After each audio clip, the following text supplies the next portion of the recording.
मायाज किचनमध्ये तुम्हा सर्वांचं खूप खूप स्वागत आहे। आज आपण आवळा कँडी बनवणार आहोत। चला तर मग करूया पटकन रेसिपीला सुरुवात। ही आवळा कँडी अगदी मार्केटमध्ये ज्याप्रमाणे आवळा कँडी मिळते तशीच आपल्याला घरी सुद्धा करता येते। तर यासाठी मी अर्धा किलो आवळे घेतलेले आहे। आवळे मस्त स्वच्छ पाण्याने धुवून घेतलेले आहे। बघू शकता आवळे मस्त हिरवे कंच असे दिसत आहे। हे आवळे आता एका पॉलिथिनमध्ये टाकून देत आहे आणि फ्रीजरमध्ये याला 1 दिवसासाठी ठेवून देऊ।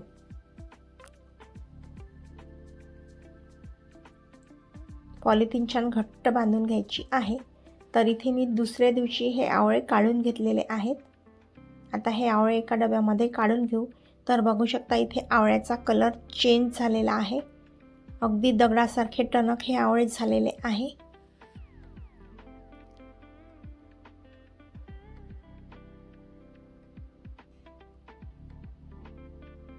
ही आवळा कँडी बनवताना आपण अजिबात गॅसचा वापर केलेला नाही। अगदी ओरिजिनल पद्धतीने ही आवळा कँडी आपल्याला खायला मिळणार आहे। तर इथे मी आता पाणी टाकून देत आहे आणि 3 तासासाठी हे आपण असेच ठेवून देऊ। पाणी मी इथे नॉर्मलच पाणी वापरलेलं आहे। तर बघू शकता 3 तासाच्या नंतर हे आवळे अगदी सॉफ्ट झालेले आहे। आता या आवळ्याच्या आपण अशी साल काढून घेऊ। अगदी सहज ही साल हाताने निघते। साल नाही काढली तरी चालेल, पण मी काढून घेत आहे। साल काढल्याने ही आवळा कँडी छान पांढरी शुभ्र होते। तर इथे मी आता आवळ्याच्या अशा छान पाकळ्या करून घेत आहे। चाकूनी सुद्धा पाकळ्या करता येते, पण हाताने सुद्धा करता येते। मी हाताने सुद्धा केलेल्या आहेत। तर बघू शकता इथे अगदी सहज या आवळ्याच्या पाकळ्या निघत आहे।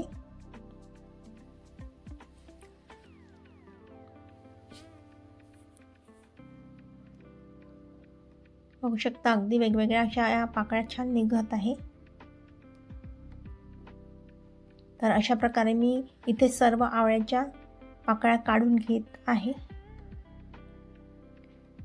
आवळा खाल्ल्याने आपल्याला भरपूर फायदे मिळतात। आवळा खाल्ल्याने रोगप्रतिकारशक्ती वाढते। स्किनसाठी सुद्धा आवळे खूप फायदेशीर आहे। केसांसाठी सुद्धा आहे। बरेच फायदे आपल्याला आवळे खाल्ल्याने मिळते। तर अशा प्रकारे मी सर्व आवळ्याच्या अशा पाकळ्या करून घेतलेल्या आहेत। आता एक डबा घेऊ। डब्यामध्ये 250 ग्राम मी साखर घेतलेली आहे।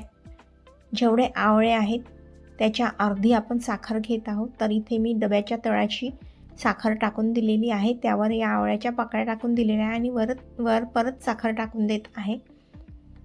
आता डबा बंद करून आपण 1 दिवस असंच ठेवून देऊ। तर दुसऱ्या दिवशी मी डबा काढून घेतलेला आहे। तर इथे साखर पूर्णपणे विरघळलेली नाही आहे। अशा प्रकारे आपल्याला 3 दिवस ही प्रोसेस करायची आहे।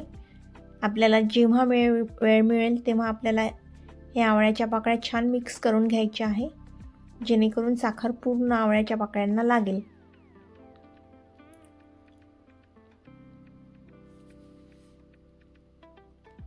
आता परत झाकून घेऊ आणि ठेवून देऊ। दुसऱ्या दिवशी परत आपल्याला हेच करायचं आहे। तर इथे पूर्णपणे साखर विरघळलेली आहे। आता तिसऱ्या दिवशी बघू शकता पूर्ण साखर विरघळलेली आहे।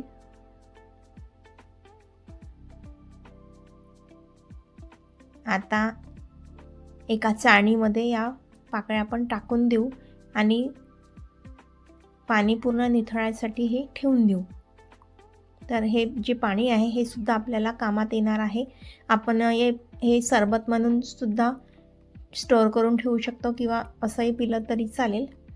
तर इथे साखर आपली बिलकुल वाया जाणार नाही। तर बघू शकता इथे या पाकळ्या मस्त लसलशीत अशा झालेल्या आहे।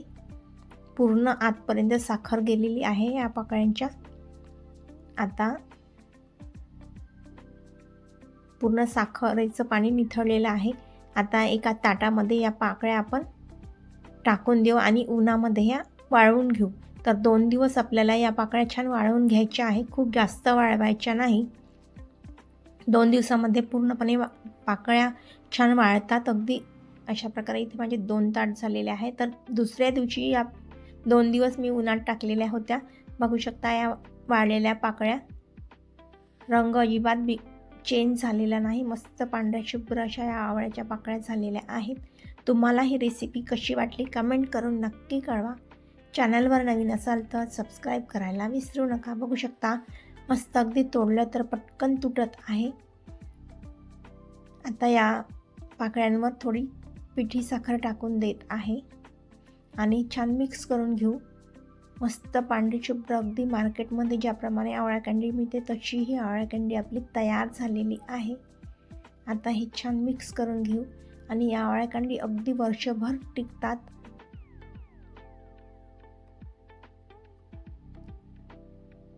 अशा प्रकारे आपण एका बंद डब्यामध्ये आपण ह्या ठेवून देऊ. ही आवळा कँडी अगदी वर्षभर टिकते आणि खायला मस्त वाटते. पुन्हा भेटू अशाच एका नवीन रेसिपीसोबत. तोपर्यंत बाय.